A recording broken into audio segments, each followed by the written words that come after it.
Hello and welcome to 100% maths. आज हम इस वीडियो में करने जा रहे हैं क्लास 10th के लिए टर्म 2 प्रिपरेशन के लिए अपना प्रैक्टिस पेपर 1 प्रैक्टिस करने जा रहे हैं। ये प्रैक्टिस पेपर मैंने खुद से डिज़ाइन किया है, जो कि मैंने डिफरेंट बुक्स में से डिफरेंट टाइप्स ऑफ क्वेश्चंस लिए हैं, but it is based on your sample paper जो अभी CBSE ने रिलीज़ किया था। जैसे कि सेक्शन ए में कितने क्वेश्चन आने चाहिए, सेक्शन बी में उस अकॉर्डिंगली, और केस स्टडी बेस्ड क्वेश्चन भी इसमें प्रैक्टिस पेपर में मैंने लिए हैं। ठीक है, तो आप लोगों को क्या करना है, अपना स्कोर शेयर करना है मेरे साथ, और मैंने इसको सॉल्व किया है 45 मिनट्स में। वैसे तो आपका ये 2 घंटे का पेपर होने वाला है, ठीक है, बट आप कितने टाइम में इसको सॉल्व कर पा रहे हैं, ठीक है। और ये जो है practice paper, this is for basic and standard both can practice, ठीक है। और दूसरी चीज़ मैंने आपको इसमें बताई है कि जब आपको एग्ज़ाम में क्वेश्चन को अटेम्प्ट करना है, क्या चीज़ें आपको करनी चाहिए और क्या चीज़ें आपको नहीं करनी चाहिए। पूरा डिस्क्रिप्शन दिया है इस वीडियो में, तो पूरा वीडियो अच्छे से ध्यान से ज़रूर देखना है। एंड कमेंट सेक्शन में मुझे कमेंट करके ज़रूर बताना है आप कितने मिनट में इसको सॉल्व कर पा रहे हैं। और कोई डाउट हो तो कमेंट सेक्शन में कमेंट करना है या टेलीग्राम पे मैसेज करना है। And one more thing, Telegram पे ऑलरेडी मैंने एक प्रैक्टिस पेपर आपका ऑलरेडी अपलोड किया है, वो अरिहंत की बुक में से है।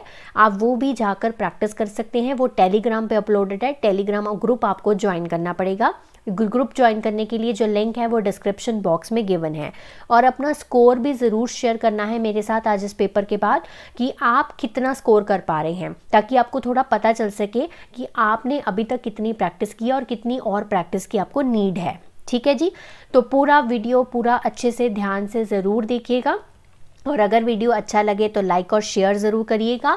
एंड चैनल को सब्सक्राइब करना मत भूलिए, और बेल आइकन को भी ज़रूर दबाइएगा, ताकि जब भी कोई न्यू वीडियो आए तो उसका नोटिफिकेशन सबसे पहले आप तक पहुंचता रहे। ठीक है, तो आज का वीडियो स्टार्ट करते हैं। Starting with the first question, find the value of k for which the roots of the quadratic equation। तो ये हमें quadratic given है, ठीक है, जिसमें k unknown वेरिएबल है। हमें इस unknown वेरिएबल की वैल्यू फाइंड करनी है। गिवन क्या है, रूट्स जो हैं वो उसके इक्वल हैं। तो रूट्स जब इक्वल होते हैं तो हमारा डिस्क्रिमिनेंट क्या होता है, 0 होता है। ठीक है, तो सबसे पहले इस जो इक्वेशन हमें गिवन है, इसमें से हम a b c की वैल्यू निकाल लेते हैं। a की वैल्यू आ गई k-4, b की वैल्यू आ गई 2 इंटू k-4, और c की वैल्यू आ गई 2। ठीक है, और डिस्क्रिमिनेंट क्या है, 0। What is the formula of discriminant, b² - 4ac is equal to 0। b का स्क्वायर मतलब 2 इंटू k-4 का होल स्क्वायर। ठीक है, इस तरह से लिखना है। -4 इंटू a की वैल्यू है k-4 और c की वैल्यू है 2, और ये डिस्क्रिमिनेंट क्या है, 0 है। होल स्क्वायर ओपन कर लेते हैं। 2 का स्क्वायर हो गया 4 इंटू k-4 का होल स्क्वायर। ठीक है, सिर्फ अब k-4 का होल स्क्वायर करना है। ये 4 2 ज़ा 8 हो गया, 8 इंटू k-4। ठीक है, होल स्क्वायर ओपन कर लो। k² + 16 - 8k - 8k ये हो गया, और माइनस माइनस प्लस 8 4 ज़ा 32। ठीक है, इसको अंदर मल्टीप्लाई करो। 4k² ये हो गया 64, ये हो गया 32k - 8k + 32 is equal to 0। तो ये हमारी क्वाड्रेटिक फिर से बन रही है k की फॉर्म में। तो 4k² - 32k और 8k हो गया 40k। ठीक है, 64 और 32 हमारे पास हो गए यहाँ पर 86। ठीक है, सॉरी 96 इज इक्वल टू 0। अब इस इक्वेशन में आप देख सकते हैं कि 4, 40 और 96 ये तीनों हमारे 4 के टेबल पे आ रहे हैं, तो 4 हम कॉमन ले सकते हैं। k² - 10k + 2 24 आ जाएगा इज इक्वल टू 0। ये 4 उधर जाके 0 हो गया। ठीक है, तो मतलब हमारे पास सिंपल सी क्वाड्रेटिक इक्वेशन आ रही है, वो ये है। ठीक है, अब इसको सॉल्व करते हैं और k की वैल्यू निकालते हैं। सो हम इसको स्प्लिट करेंगे 6 और 4 में। ठीक है, क्योंकि 6 4 10 होते हैं और 6 × 4 24 होता है। सो हमने k कॉमन लिया फर्स्ट 2 टर्म्स में से, सेकेंड में से हमने 4 कॉमन लिया। So either k-4 0, either k-6 is equal to 0। या तो k की वैल्यू 4 है या 6 है। अब आप बताओ इसमें से k की सही वैल्यू क्या है। देखो, अगर मैं यहाँ पर k की वैल्यू 4 ले लेती हूँ तो 4 - 4 क्या हो जाएगा, 0। तो ये बन जाएगा 0x²। ठीक है, जब जो कि x² वाली टर्म जो है वो कैंसिल हो जाएगी।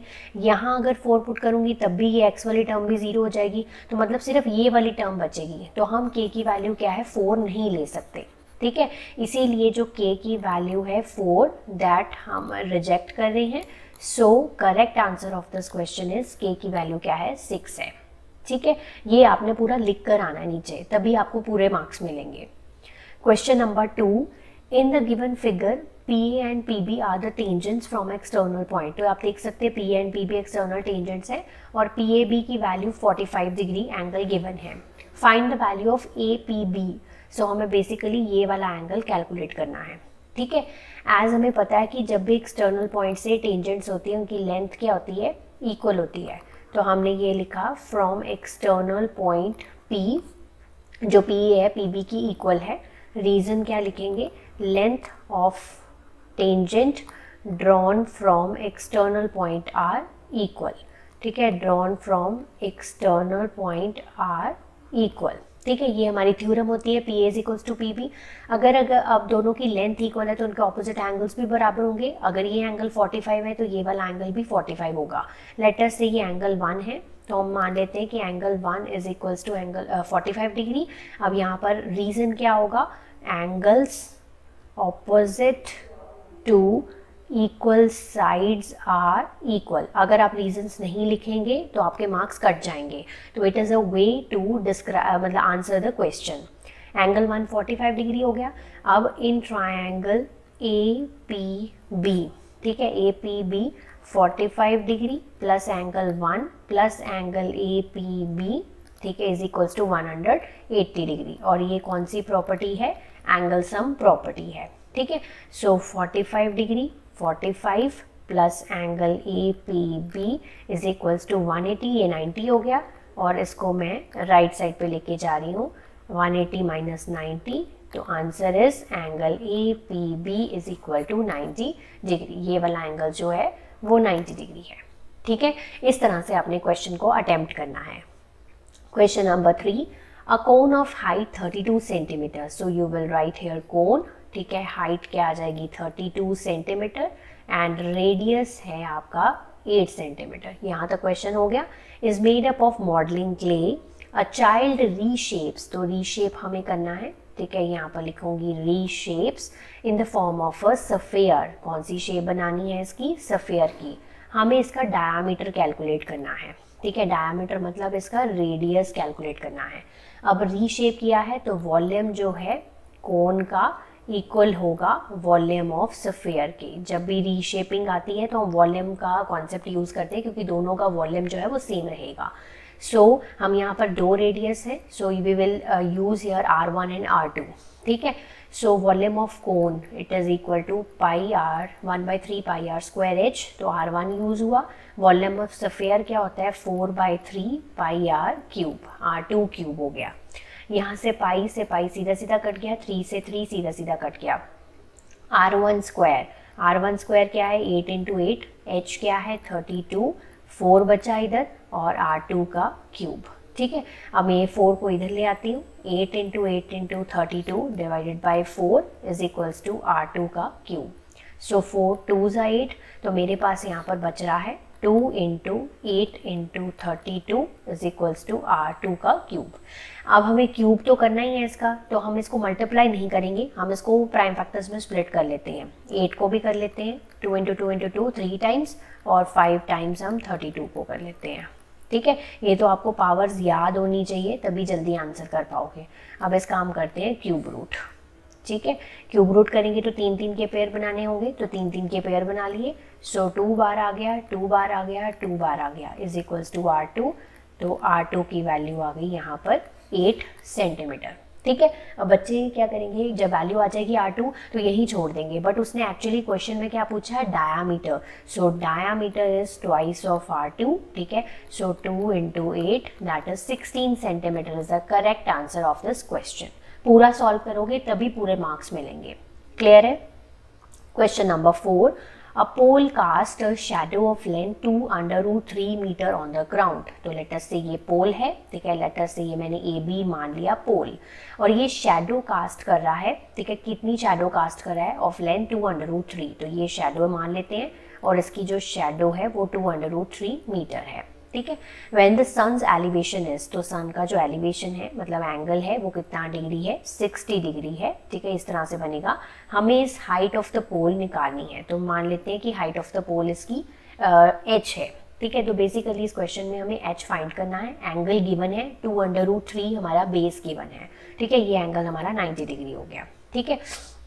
ओके अब यहाँ से हमारा परपेंडिकुलर और बेस के बीच में रिलेशन तो हमें अच्छे से याद है टैन का, ठीक है। Tan 60 degree is equals to perpendicular यानी कि A B upon B C. Tan 60 की वैल्यू होती है √3, ए बी की वैल्यू होगी h और बी सी की वैल्यू होगी 2√3। 2√3 इधर ले जाएंगे, 2√3 मल्टीप्लाई बाय 2√3, ठीक है। यहाँ पर एक चीज़ और भी लिखनी है ऊपर, in triangle A B C, ठीक है। So h is equals to 2 into √3 into √3 3, तो h is equal to 6 metre, ठीक है। तो height of the pole is the 6 metre. Clear है ये क्वेश्चन? इस तरह से अटेम्प्ट करना है, फिगर बनाकर फिर सॉल्व करना है। Next question number 5, D I is equals to X I minus 15। ये हमारा अज्यूम्ड मीन मेथड है, ठीक है, जिसमें हमें एफ आई डी आई के समेशन गिवन है, एफ आई का समेशन गिवन है और मीन हमें निकालना है। सो अज्यूम्ड मीन में हमारे पास फॉर्मूला क्या होता है, summation of F I D I divided by summation of F I, और हम इसमें अज्यूम्ड मीन ऐड करते हैं। देखो सिंपल सी बात है, अज्यूम्ड मीन हमें ये वाला गिवन है ऑलरेडी वैल्यू, ये वाली भी गिवन है, ये वाली भी गिवन है। क्वेश्चन में ध्यान से देखो, जब हम डी आई निकालते हैं, ठीक है, तो ये क्या होता है एक्स आई माइनस ए, यानी कि ए की वैल्यू क्या है 15 हेयर। बस ये थोड़ा सा ट्विस्ट था इस क्वेश्चन में, अदरवाइज इक्वेशन बहुत सिंपल है। 30/150, सो 15 प्लस ये हो जाएगा 1/5, सॉरी, ठीक है। सो एलसीएम ले सकते हैं, 75 प्लस 1 76/5, सो इसको डिवाइड करेंगे, सो इट विल बी 15.2, ठीक है। यहाँ फिर आप सीधा 1/5 को डिवाइड करके फिर 15 में ऐड कर दो तब भी ठीक है। तो आंसर है इस क्वेश्चन का मीन है 15.2। ओके क्वेश्चन नंबर 6, ठीक है, ये लास्ट क्वेश्चन हमारा सेक्शन ए का। The 17th term of an AP, 17th term को हम कैसे लिखेंगे, a प्लस 16d, ये होती है हमारी 17th टर्म। इज का मतलब हो गया is equal to 17 more than twice it's 8th term. तो पहले हम ट्वाइस कर लेते हैं 8th टर्म का, ठीक है। तो ये ट्वाइस हो गया यहाँ पर 8th टर्म का। 8th टर्म मतलब a प्लस 7d, और इसमें कितने ज़्यादा थे, 17 ज़्यादा थे, यानी कि 17 प्लस। पहली इक्वेशन से हमने, मतलब पहली स्टेटमेंट से हमने ये चीज़ निकाल ली। दूसरा 11th term of an AP is 43, यानी कि a plus 10d is equal to 43। क्या निकालना है हमें, 5th टर्म निकालनी है, ठीक है। 5th टर्म हमें कैलकुलेट करनी है, यानी कि a प्लस 4d की वैल्यू कैलकुलेट करनी है। तो a प्लस 4d की वैल्यू कैलकुलेट करने के लिए क्या चाहिए हमें, a और d की वैल्यू, तो वो हमें कहाँ से मिलेगी, इन दोनों इक्वेशन से। चलो पहले इस इक्वेशन को सॉर्ट करते हैं। a plus 16d, 17 plus 2a plus 14d, तो ये हो गया हमारे पास a plus 16d minus 2a, ठीक है, माइनस 14d, और 17 को मैंने उधर ही रहने दिया। सो ये हो जाएगा माइनस का a प्लस का 2d इज इक्वल टू 17। तो ये मेरी इस यहाँ से इक्वेशन बन गई, ठीक है। पहली इक्वेशन ये और एक इक्वेशन मुझे ये गिवन है, ठीक है। दोनों को सॉल्व कर लेते हैं हम यूज़ करेंगे एलिमिनेशन मेथड, ठीक है। Minus a plus 2d is equal to 17, a और a कैंसिल हो गए सीधा, ये हो गया 12d, ये हो गया 60, सो 60 डिवाइडेड बाई 12 5 आ गया, ठीक है। d 5 आ गया, यहाँ पे पुट करके हम a की वैल्यू निकाल लेते हैं, ठीक है। So minus a plus 10 is equal to 17, minus a is equal to 7, a आ गया माइनस का 7, ठीक है। अब यहाँ पर पुट करो, माइनस का 7 4 इंटू 5, माइनस का 7 प्लस 20, सो ये आ जाएगा 13, यानी कि हमारी जो 5th टर्म है वो क्या है, 13 है। क्लियर? नेक्स्ट आ गया हमारा सेक्शन बी। इसमें हम 4 क्वेश्चंस करेंगे 3 मार्क्स के, ठीक है। तो पहला क्वेश्चन है, find the value of p for which 1 root of the quadratic equation. ये हमें क्वाड्रेटिक गिवन है, तो सबसे पहले हम यहाँ पर क्वाड्रेटिक लिखकर वहाँ से a b c की वैल्यूज़ निकालते हैं पहले। सो a की वैल्यू आ गई p, b की वैल्यू आ गई -14 और c की वैल्यू आ गई 8। अब यहाँ पर एक रूट जो है वो 6 टाइम्स अनदर रूट है, ठीक है। तो मान लेते हैं कि let alpha and beta be the roots of this quadratic equation, ठीक है। अब एक रूट 6 टाइम्स है दूसरे रूट की, यानी कि अल्फा तो अल्फा ही है, ठीक है, और जो बीटा है वो 6 टाइम्स अल्फा है, ठीक है, यही बात हो गई ना, क्योंकि एक रूट 6 टाइम्स द अदर है, तो अल्फा की वैल्यू अल्फा, बीटा की वैल्यू 6 अल्फा। अब हम यहाँ पर पॉलिनॉमियल्स का कॉन्सेप्ट भी यूज़ करेंगे। सम ऑफ ज़ीरोज़ का मतलब होता है अल्फा प्लस बीटा, तो इसकी वैल्यू क्या होती है माइनस बी अपॉन ए, ये आपने चैप्टर नंबर 2 में पढ़ा था, ठीक है। ये भी कॉन्सेप्ट आपका क्वाड्रेटिक इक्वेशन के साथ लिंक्ड है, तो ये भी आ सकता है। सो माइनस बी अपॉन ए यानी कि माइनस का 14, ठीक है, डिवाइडेड बाई पी, ये हो गया। अल्फा प्लस बीटा मतलब alpha plus 6 alpha is equals to 14 divided by p. यहाँ से ये आ गया 7 alpha is equals to 14 divided by p, ठीक है। इसको थोड़ा सा और सॉर्ट कर लेते हैं। 7 को मैं राइट साइड पे लेके जा रही हूँ, 14 बाई 7 पी, तो ये कट जाएगा, तो अल्फा आ गया 2 अपॉन पी, ठीक है। अब हम यूज़ करेंगे प्रोडक्ट ऑफ जीरोस का भी concept, alpha into beta is equal to c upon a, alpha into 6 alpha, c क्या है आपका 8 अपॉन पी, ये हो गया 6 alpha square is equals to 8 upon p. अब ये अल्फा की वैल्यू है और मैं यहाँ पर पुट कर देती हूँ, 6 इंटू 2 बाई पी का होल स्क्वायर 8 अपॉन पी, तो ये हो जाएगा 6 into 4 upon p square is equals to 8 upon p. It is, मैं यहाँ पर इधर सॉल्व कर रही हूँ, 6 4 ज़ा 24 upon p square 8 upon P, ठीक है। तो क्रॉस मल्टीप्लाई करो, 24 into P 8 into P square, ठीक है। तो ये हो जाएगा 8 से 23 कैंसिल, पी से एक पी कैंसिल, तो यहाँ बचा 3 और यहाँ बचा पी। सो पी की कितनी वैल्यू आ रही है, 3 वैल्यू आ रही है, तो answer is p is equals to 3। Clear, step by step solve करोगे तो फुल मार्क्स मिलेंगे इसमें। नेक्स्ट क्वेश्चन है median of the following data. So median हमें निकालना है, ठीक है। So this is our frequency and this is our class interval. तो सबसे पहले मीडियन के लिए हमें क्यूमुलेटिव निकालनी होती है, ठीक है। तो यहाँ पर मैं सबसे पहले ये फ्रीक्वेंसीज जो हैं वो कॉपी कर रही हूँ, ठीक है, ये कॉपी कर रही हूँ, और इनके क्लास इंटरवल्स भी 20 to 30, सो 30 to 40। वैसे तो आप इस टेबल को इस तरह से भी बना सकते हो, पर ये जब हम वर्टिकली बनाते हैं तो इट इज़ ईजी, ठीक है। सो 50 to 60, 60 to 70, 70 to 80 and 80 to 90, ठीक है। जस्ट फ्यू सेकेंड्स लगेंगे आपको ये लिखने को। क्लास इंटरवल्स है, फ्रीक्वेंसी है। अब हम सबसे पहले निकालेंगे इसकी क्यूमुलेटिव फ्रीक्वेंसी, ताकि हम मीडियन क्लास निकाल सकें। तो पहली फ्रीक्वेंसी सेम है, फिर ऐड करते जाओ, 15 plus 5 20, 20 plus 5 45, 45 plus 20 65, 65 plus 7 72, 72 plus 8 80, 80 plus 10 90, ठीक है। और ये क्यूमुलेटिव फ्रीक्वेंसी का टोटल भी आएगा, फ्रीक्वेंसी का टोटल आएगा 90। क्लियर है। अब मीडियन क्लास ढूंढनी है, तो ये होता है हमारा n, कैपिटल N, तो कैपिटल N/2 देखते हैं, 90/2 इज इक्वल्स टू 45। ये क्वेश्चन मैंने सैम्पल पेपर में इसलिए लिया है, प्रैक्टिस पेपर में इसमें कन्फ्यूजन है, ठीक है, वो मैं आपको बताती हूँ। अब देखो हमने क्या करना होता है, n/2 90/2 45 वैल्यू आ गई। अब हमने देखना होता है कि क्यूमुलेटिव फ्रीक्वेंसी में 45 से जस्ट बड़ी वैल्यू कौन सी है। तो जस्ट बड़ी वैल्यू तो देखो 65 है ना, बड़ी अगर देखें तो कई बच्चे पर देख सोचेंगे कि यहाँ पर 45 वैल्यू भी तो है, हम ये वाली क्लास को भी तो 40 to 50 वाली क्लास को भी तो क्यूमुलेटिव मतलब मीडियन क्लास ले सकते हैं, बिल्कुल ले सकते हैं, ठीक है। यही मैंने आपको बताना है। यहाँ पर आप चाहे इस वाली क्लास को, क्योंकि सेम वैल्यू है ना, तो यहाँ पर इस क्लास को मीडियन क्लास ले लो या इस क्लास को मीडियन क्लास ले लो, आंसर सेम आएगा, ठीक है। बट फिर भी मैं अगर कॉन्सेप्ट के साथ चलूँ तो 45 से जस्ट बड़ी वैल्यू 65 है, तो 65 के करस्पॉन्डिंग वैल्यू जो है वो 50 to 60 ही आ रही है, ठीक है। तो मैं इसी क्लास को मीडियन क्लास लेके चलूँगी। आप अगर कन्फ्यूज्ड नहीं होना चाहते तो आप दोनों क्लासेस में से कोई भी क्लास ले सकते हैं, आंसर विल बी सेम, निकाल के देख लेना, ठीक है। अगर कोई डाउट हुआ तो कमेंट सेक्शन में कमेंट कर देना।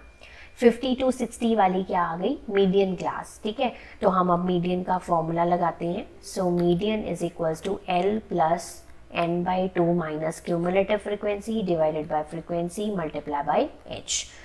L क्या है आपका 50, lower class of median class, lower limit of median class 50 है, n/2 आ गया 45।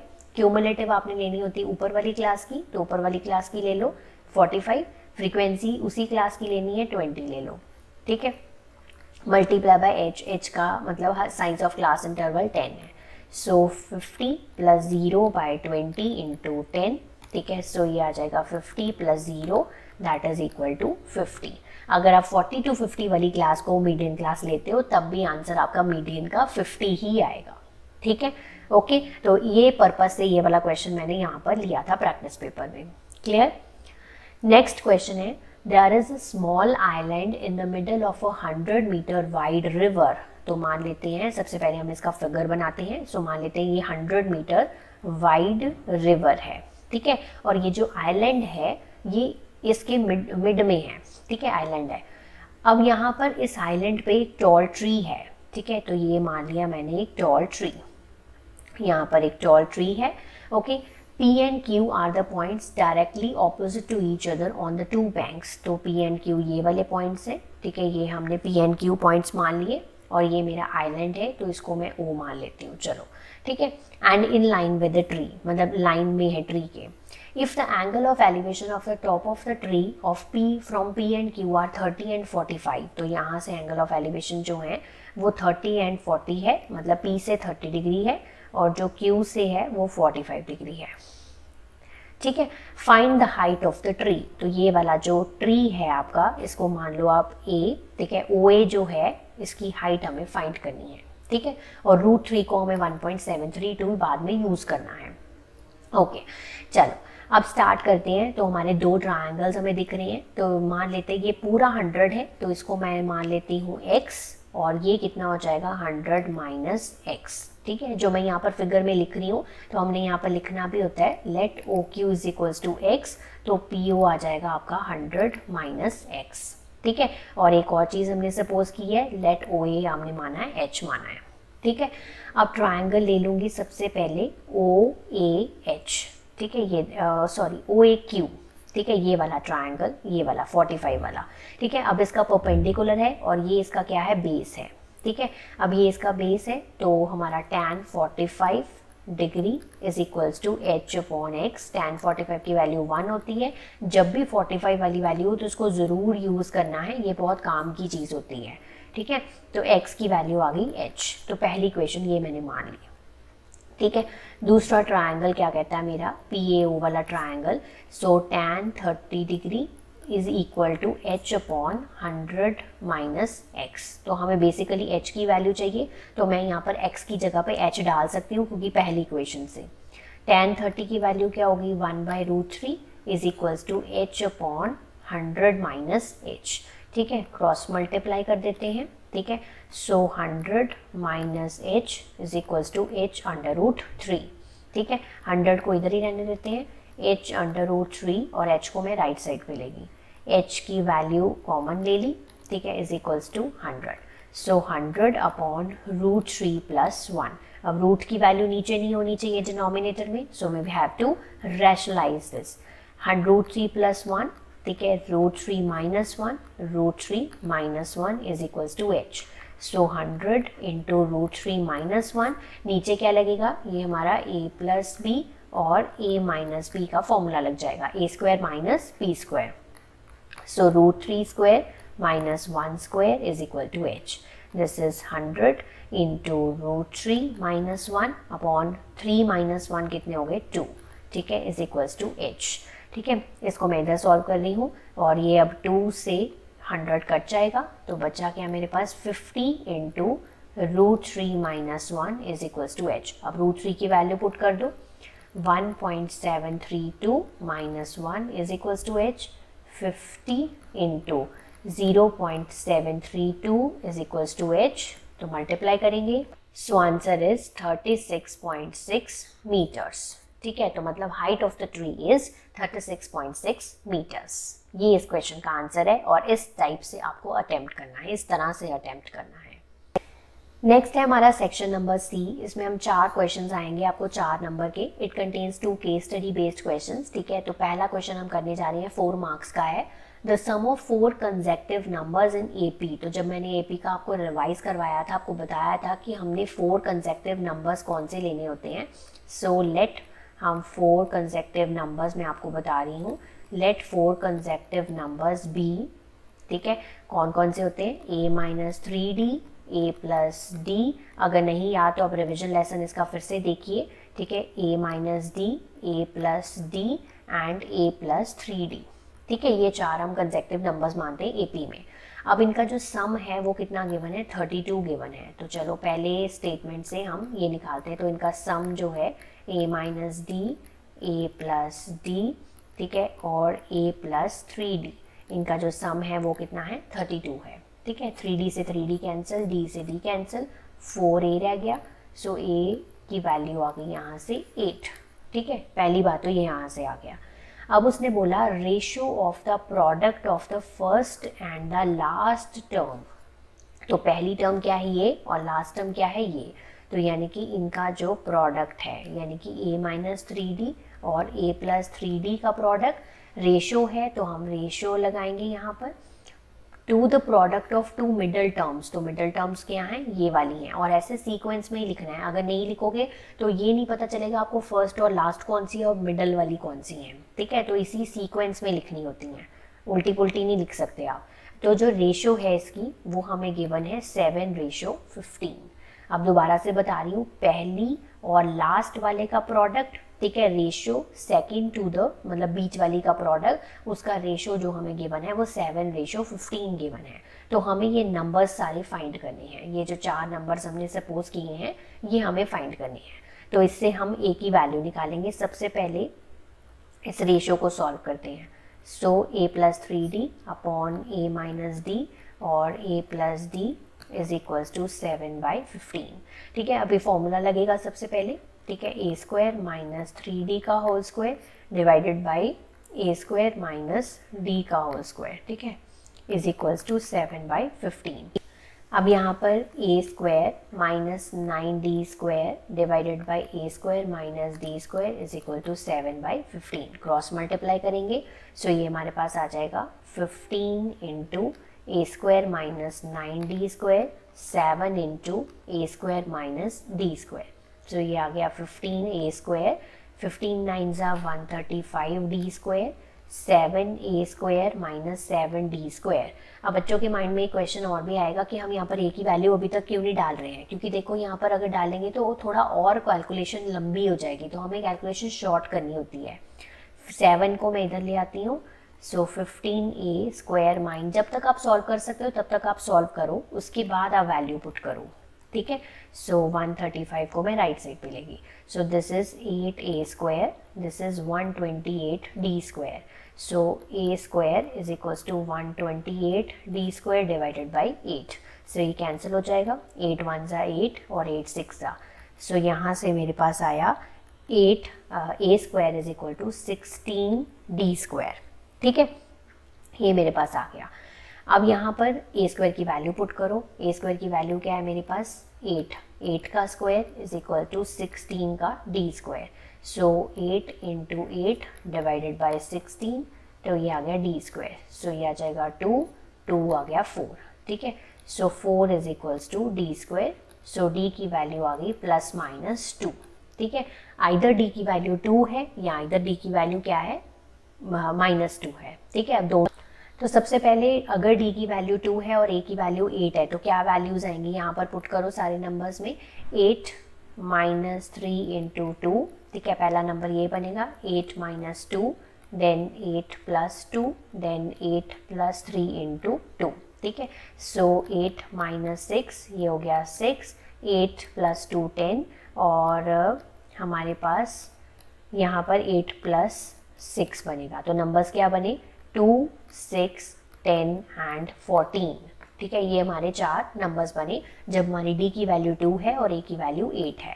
दूसरी बार जब d की वैल्यू -2 है और a की वैल्यू 8 है। ठीक है, पुट करो फिर से वैल्यूज, -2 -3 इंटू सॉरी यहाँ पर आएगा 8 -3 इंटू 2, देन 8 माइनस 2 प्लस हो गया, देन 8 -2, यहाँ पर आएगा 8 प्लस 3 इंटू -2। यहाँ पर आएगा यहाँ पर प्लस हो जाएगा ना, यहाँ पर प्लस हो जाएगा, 8 प्लस 6 14 हो गया, ये हो गया 10, ये हो गया 6 और ये हो गया 2। ठीक है, तो ये हमारे नंबर्स आएंगे। नंबर्स वही हैं 14, 10, 6 एंड 2। जब d की वैल्यू 2 और a इज इक्वल टू 8 है तो ये नंबर्स हैं। वैसे नंबर्स हम लिख सकते हैं लास्ट में कि नंबर्स हमारे हैं 2, 6, 10 एंड 14। ठीक है, नेक्स्ट क्वेश्चन है, in the given figure X Y and X Z are the tangents to the circle with the centre O। ठीक है, तो आप देख सकते हो कि ये हमारी टेंजेंट्स हैं X Y and Y Z. अब वाई एक्स जेड जो वैल्यू है वो 73 गिवन है हमें, तो हमें निकालना है वाई जेड ओ एंगल। ठीक है, तो कौन सा एंगल निकालना है पहले वो देख लेते हैं। तो ये देखो, आपने ये वाला एंगल निकालना है, अंदर वाला बस। ठीक है, पूरा एंगल नहीं चाहिए हमें, हमें चाहिए सिर्फ ये वाला एंगल। ठीक है, तो ये कैसे निकलेगा? अब सबसे पहले हम देख सकते हैं कि ये जो एक्स वाई है दिस इज अ टेंजेंट, ये वाली एक्स वाई जो है वो टेंजेंट है, और ये जो ओ वाई है वो हमारा रेडियस है। तो radius is perpendicular to tangent होता है, तो हम यहाँ से लिखेंगे X Y is perpendicular to O Y. ठीक है, यही है। ठीक है, रीज़न मैं बाद में लिखती हूँ। दूसरी तरफ ये अगर हम एक्स जेड की बात करें और ओ जेड की बात करें, ये भी आपस में क्या है, परपेंडिकुलर हैं, एक्स जेड और वाई, एक्स जेड और ओ जेड। एज हम लिखेंगे कि रेडियस जो होते हैं this is perpendicular to tangent. ठीक है, ये क्लियर हो गया। अब ये क्यों मैंने देखा, ये देखो एक क्वाड्रिलेटरल है, अगर हम इसे ध्यान से देखें तो इस तरह से है। ठीक है, ये एंगल ऑलरेडी 73 है, ये मैंने कहा ये 90 डिग्री है, ये भी क्या है 90 डिग्री है, तो ये वाला हम ये वाला एंगल निकाल सकते हैं। ठीक है, ये वाला एंगल निकाल सकते हैं। सो हम यहाँ से लिखेंगे इन क्वाड्रिलेटरल, ठीक है, एक्स वाई ओ जेड। ठीक है, तो क्वाड्रिलेटरल में 4 एंगल्स का सम कितना होता है हमारा 360 degree. So 73, 90 plus 90 plus Y O Z is equals to 360 degree. ठीक है, so angle Y O Z 360 degree, इनका प्लस आ जाएगा आपके पास 180 प्लस 73। ठीक है, 180 और 73 माइनस करके ये आएगा आपके पास 107 डिग्री। सो आपका ये वाला एंगल जो आ रहा है 107 डिग्री आ रहा है। इसको निकालने का पर्पस क्या है? तो बेसिकली इसके निकालने का पर्पस ये है, अब ये है ओ वाई और जेड, हमने क्या किया है ये वाला एंगल निकाल लिया है 107 डिग्री। ठीक है, अब ये दोनों क्या है, ओ वाई और ओ जेड रेडियस हैं। ठीक है, ओ वाई और ओ जेड क्या है, रेडियस हैं ये। ठीक है, इनकी लेंथ भी इक्वल होती है। अब इनके ऑपोजिट एंगल कौन से हैं, ये वाले एंगल्स हैं। ठीक है, तो मान लेते हैं कि ये वाला एंगल जो है वो एंगल 1 है और ये वाला एंगल 2 है। तो यहाँ से हम लिख सकते हैं कि angle 1 is equals to angle 2 as angles opposite to equal sides are equal. ठीक है, angle opposite to equal sides are equal, तो यानी कि एंगल 1 इस ट्रायंगल में देखें, in triangle Y O Z, angle 1 plus angle 2 plus angle Y O Z is equals to 180 degree. Angle sum property, ठीक है, एंगल सम प्रॉपर्टी, क्योंकि हमें ये एंगल 2 की वैल्यू चाहिए, वाई जेड ओ की वैल्यू चाहिए ना यहाँ पर, तो एंगल 2 की वैल्यू मुझे निकालनी है। सो एंगल 1 की जगह पर भी मैं एंगल 2 डाल दूंगी। वाई ओ जेड की वैल्यू कितनी निकाली थी, 107 डिग्री, तो 180 ट्वाइस ऑफ एंगल 7, 180 माइनस 107, ये हो जाएगा आपका 73 डिग्री। ट्वाइस ऑफ एंगल 2, ठीक है, twice of angle 2 is equals to 73, तो एंगल 2 आ गया आपका 73 डिवाइडेड बाई 2। ठीक है, ये आपका 73 डिवाइड बाई 2 हो गया 36.5। सो एंगल 2 यानी कि आपका जो वाई जेड ओ वाला एंगल है, ठीक है, वो एंगल कितना है आपका 36.5 डिग्री। ये इस क्वेश्चन का रिक्वायर्ड आंसर है।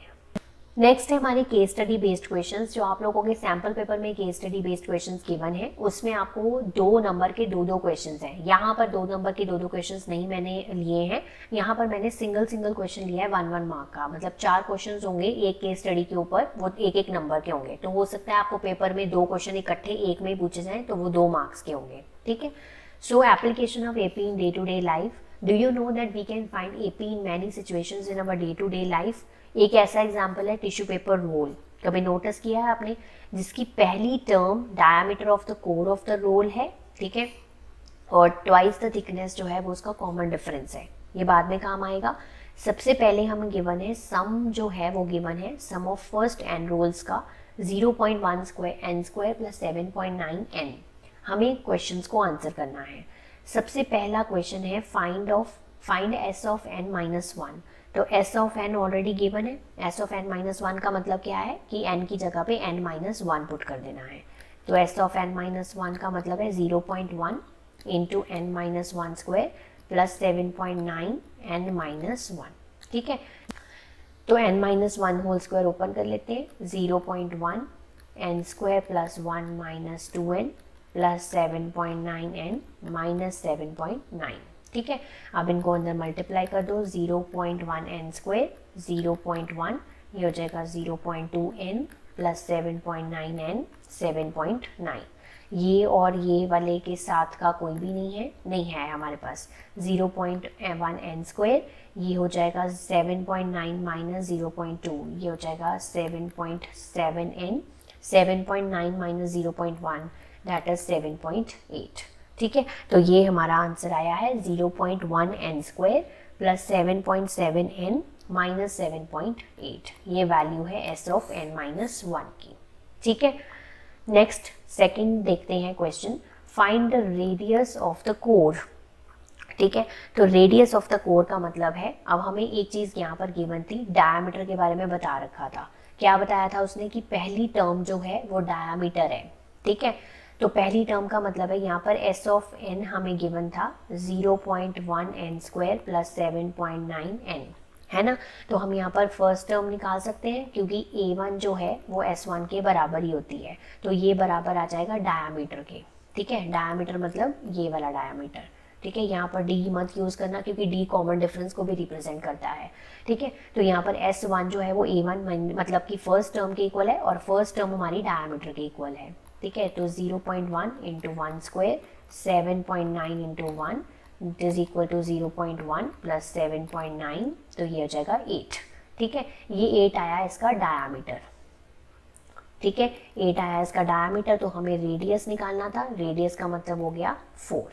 ठीक है, तो 4 हमारा यहाँ पर सेंटीमीटर्स में नहीं, किसी में नहीं गिवन है, तो हम 4 ही लिखेंगे सीधा। ठीक है, तो रेडियस आ गया यहाँ पर 4। तीसरा क्वेश्चन है कि इसकी S2 की वैल्यू निकालो। तो S2 क्या आएगा, 1 की मतलब SN वाले फॉर्मूले में n की जगह पे 2 डाल दो, तो 0.1 इंटू 2 स्क्वायर 7.9 इंटू 2, तो 0.1 इंटू 4 7.9 इंटू 2 ये हो जाएगा 15.8, it is equal to 0.4 plus 15.8, तो ये हो जाएगा 16.2। ठीक है, तो S2 की वैल्यू आई 16.2। क्लियर, S1 की निकल गई, S2 की निकल गई। नेक्स्ट लास्ट क्वेश्चन है, फोर्थ पार्ट इसका, what is the diameter of the roll when one tissue sheet is rolled over it. ठीक है, तो डायमीटर हमारा रोल का क्या होगा, that is equal to S2 minus S1। जब हम S2 माइनस S1 कर देंगे तो हमारा वो डायमीटर ऑफ द रोल आ जाएगा जब एक टिश्यू शीट हमने रोल की है। ठीक है, तो यहाँ पर S2 की वैल्यू थी 16.2। ठीक है, और S1 की वैल्यू थी 8, तो इट इज इक्वल टू 8.2। ठीक है, तो ये 8.2 इसका आंसर है। ठीक है, ये डायमीटर आएगा रोल का जब एक टिश्यू शीट हमने रोल कर दी। ठीक है जी, नेक्स्ट केस स्टडी है रिकास्टिंग ऑफ मेटल। ये सरफेस एरिया वॉल्यूम्स चैप्टर में से है। सूरज टुक 4 स्मॉल स्फेरिकल बॉल्स। ठीक है, तो यहाँ पर स्मॉल स्फेरिकल बॉल्स आपको दिख रही हैं। ठीक है, ऑफ सरफेस एरिया, तो इनका हमें सरफेस एरिया जो है इन स्फेरिकल बॉल्स का वो हमें गिवन है 887.04 centimetre square each from a blacksmith. He wanted to be made into cylindrical coins. तो सफेयर को इसने सिलेंडर में चेंज करना है, तो बेसिकली सफेयर को इसने किस में चेंज करना है, सिलेंड्रिकल कॉइन्स में चेंज करना है।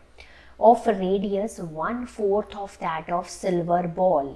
ठीक है, ये जो बॉल का रेडियस है इसकी 1/4 रेडियस इस सिलेंडर के सिलेंड्रिकल कॉइन्स का है और इसकी हाइट कितनी है, 4 सेंटीमीटर। सो हम सबसे पहले यहाँ पर मान लेते हैं कि यहाँ पर इसका जो रेडियस है वो r है। ठीक है, radius of the sphere is r, तो सिलेंडर का रेडियस क्या हो जाएगा 1/4 ऑफ r, यानी कि r1 मान लेते हैं इसको, और 1/4 ऑफ r हो गया। ठीक है, तो ये हो गया। और हाइट ऑफ सिलेंड्रिकल ये गिवन है हमें 4 सेंटीमीटर, और सफेयर के केस में हमें गिवन है इसका surface area that is 887.04 centimetre square. ये क्वेश्चन में सब कुछ गिवन है। ठीक है, तो पहला क्वेश्चन उसने पूछा है क्या डायामीटर है ईच स्फेरिकल बॉल का। डायामीटर के लिए सबसे पहले इसका रेडियस निकालना होगा, तो रेडियस हम यूज करेंगे सरफेस एरिया को। What is the surface area of sphere, 4 pi r square. 4 pi r square किसके इक्वल हो गया, 887.04 के इक्वल, ठीक है। So 4 into 22/7 into r square is equals to 887.04। तो हम ये सारी वैल्यूज़ को इधर ले जाते हैं, 887.04 multiply by 7 divided by 22 into 4, ठीक है। इसको मल्टीप्लाई करेंगे, सो इसको मल्टीप्लाई करने पे 6209.28 डिवाइडेड बाय 88, ठीक है। तो आर स्क्वायर हो गया, ठीक है। ये हो जाएगा 70.56 आर स्क्वायर, और 70.56 का जब हम रूट करेंगे, ठीक है, ये कैलकुलेशंस ही हैं सारी आपकी, तो आर की वैल्यू जो आ रही है वो आ रही है 8.4 सेंटीमीटर अप्रॉक्सीमेटली, ठीक है। 8.4 आ गया, तो हमारा डायामीटर हमें निकालना था। So diameter twice of radius 2 into 8.4 यानी कि 16.8 सेंटीमीटर, ठीक है। ये आ गया आपका diameter of each spherical ball. Clear है। दूसरा question, volume of each spherical ball. अब वॉल्यूम तो बहुत आसान है, जब रेडियस निकल गया तो वॉल्यूम ऑफ स्फीयर क्या होता है, this is equal to 4/3 pi r cube, ठीक है। सो 4/3 22/7 और आर की वैल्यू आई थी हमारे पास 8.4, तो 8.4 यहाँ पर पुट कर देते हैं। सो मैं पॉइंट्स हटाकर ही पुट कर रही हूँ यहाँ पर 8.4, 8.4 एंड 8.4, ठीक है।